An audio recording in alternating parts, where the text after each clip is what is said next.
श्री व्यंकटेश स्तोत्र. व्यंकटेशो वासुदेव प्रद्युम्नोमित विक्रम संकर्षणो अनिरुद्धश्च शेषाद्रिपतिरेव च जनार्दन पद्मनाभो व्यंकटाचलवासन सृष्टिकर्ता जगन्नाथो माधवो भक्तवत्सल गोविंदो गोपति कृष्णकेशवो गरुडध्वज वराहो वामनश्चैव नारायण अधोक्षज श्रीधर पुंडरीकाक्ष सर्वदेवस्तुतो हरि श्रीनृसिंहो महासिंह सूत्रकार पुरातन रमानाथो महीभर्ता मधुर पुरुषोत्तम चोडपुत्र प्रिय शांतो ब्रह्मादीनां वरप्रद श्रीनिधी सर्वभूतानां भयकृत्भयनाशनः श्रीरामो रामभद्रश्च भवबन्धैकमोचकः भूतावासो गिरावास श्रीनिवास श्रियपति अच्युतानंद गोविंदो विष्णुर्वेंकटनायकः सर्वदेवैकशरणं सर्वदेवैकदैवतं समस्तदेवकवचं सर्वदेवशिखामणि इदं कीर्तितं यस्य विष्णोरमिततेजसः त्रिकाले यः पठेन्नित्यं पापं तस्य न विद्यते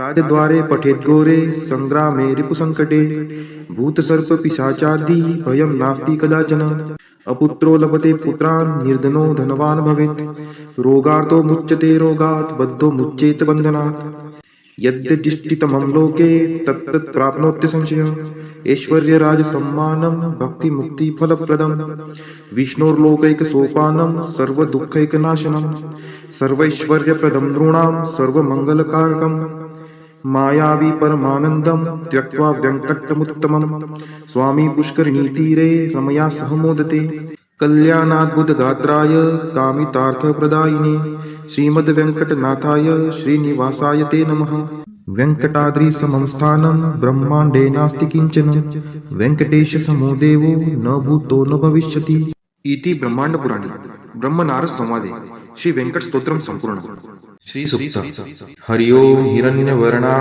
हरिणीं सुवर्णरजतस्त्रजां चन्द्रां हिरण्मयीं लक्ष्मीं जातवेदो आवह ताम् आवह जातवेदो लक्ष्मीमनपगामिनीं यस्यां हिरण्यं विन्देयं कामश्वपुरुषानहम् अश्वपूर्वां रथमद्यां हस्तिनादप्रबोधिनीं श्रियं देवीमुपहवये शिर्मा देवी जुषतां कां सुस्मिता हिरण्यप्राकाराम् आर्द्रां ज्वलन्ति तृप्तां तर्पयन्तीं पद्मे स्थितां पद्मवर्णां तामिहोपहवये श्रियं चन्द्राप्रभासां यशसा ज्वलन्ति श्रियं लोके देवजुष्टामुदारां तां पद्मिनीं शरणं प्रपद्ये अलक्ष्मीर्मे नश्यतां त्वां ऋणे आदित्यवर्णे तपसोऽधिजातो वनस्पतिस्थो वृक्षोत बिल्वः तस्य फलानि तपसा नुदन्तु मायान्तरायाच्च बाह्या अलक्ष्मीः उपैतु मां देवसखः कीर्तिश्च मणिना सह प्रादुर्भूतोऽस्मि राष्ट्रेऽस्मिन् कीर्तिमृद्धिं ददातु मे क्षुत्पिपासामलां ज्येष्ठाम् अलक्ष्मीं नाशयाम्यहम्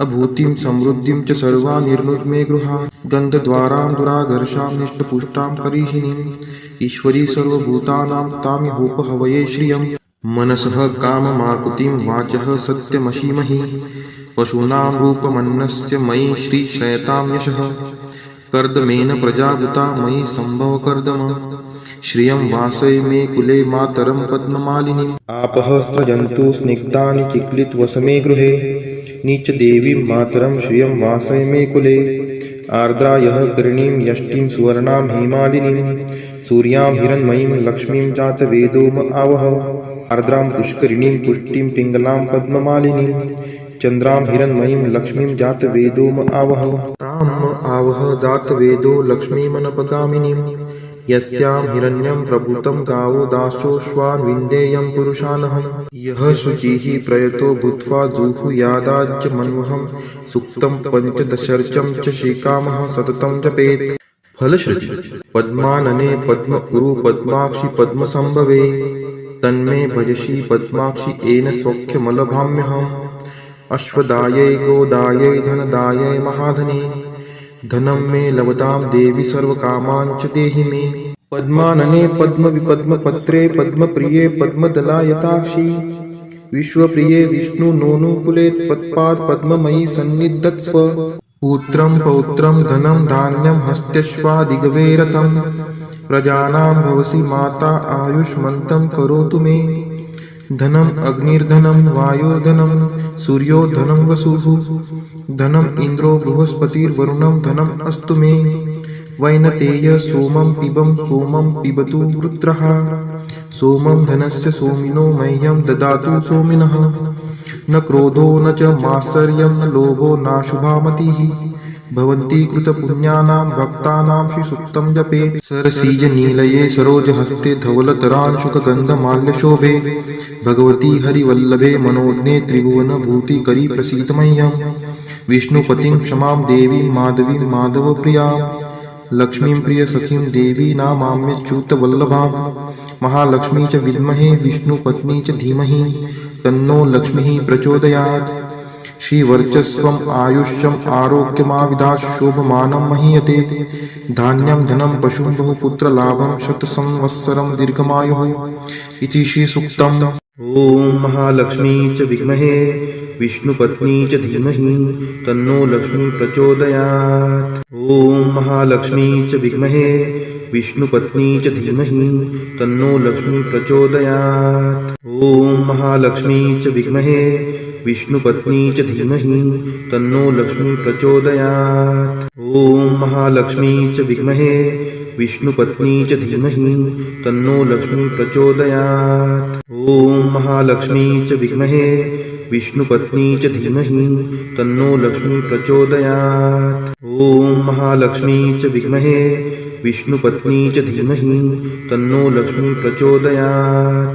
ॐ महालक्ष्मी च विद्महे विष्णुपत्नी च धीमहि तन्नो लक्ष्मी प्रचोदयात्। ॐ महालक्ष्मी च विद्महे विष्णुपत्नी च धीमहि तन्नो लक्ष्मी प्रचोदयात्। ॐ महालक्ष्मी च विद्महे विष्णुपत्नी च धीमहि तन्नो लक्ष्मी प्रचोदयात्। ॐ महालक्ष्मी च विद्महे विष्णुपत्नी च धीमहि तन्नो लक्ष्मी प्रचोदयात्।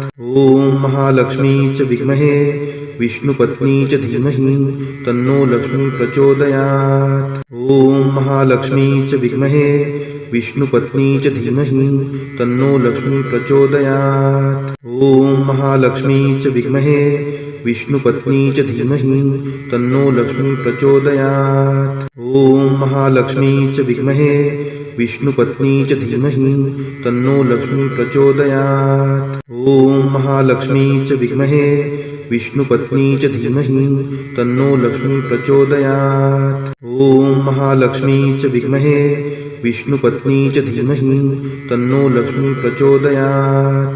ॐ महालक्ष्मी च विद्महे विष्णुपत्नी च धीमहि तन्नो लक्ष्मी प्रचोदयात्। ॐ महालक्ष्मी च विद्महे विष्णुपत्नी च धीमहि तन्नो लक्ष्मी प्रचोदयात्। ॐ महालक्ष्मी च विद्महे विष्णुपत्नी च धीमहि तन्नो लक्ष्मी प्रचोदयात्।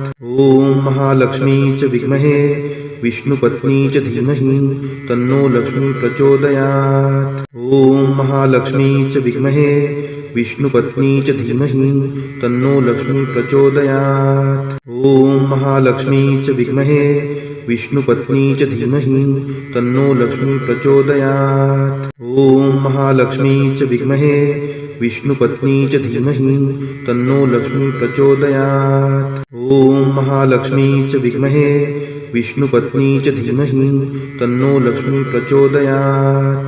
ॐ नारायणाय विद्महे वासुदेवाय धीमहि तन्नो विष्णु प्रचोदयात्। ॐ नारायणाय विद्महे वासुदेवाय धीमहि तन्नो विष्णु प्रचोदयात्। ॐ नारायणाय विद्महे वासुदेवाय धीमहि तन्नो विष्णु प्रचोदयात्। ॐ नारायणाय विद्महे वासुदेवाय धीमहि तन्नो विष्णु प्रचोदयात्। ॐ नारायणाय विद्महे वासुदेवाय धीमहि तन्नो विष्णु प्रचोदयात्। ॐ नारायणाय विद्महे वासुदेवाय धीमहि तन्नो विष्णु प्रचोदयात्। ॐ नारायणाय विद्महे वासुदेवाय धीमहि तन्नो विष्णु प्रचोदयात्। ॐ नारायणाय विद्महे वासुदेवाय धीमहि तन्नो विष्णु प्रचोदयात्। ॐ नारायणाय विद्महे वासुदेवाय धीमहि तन्नो विष्णु प्रचोदयात्। ॐ नारायणाय विद्महे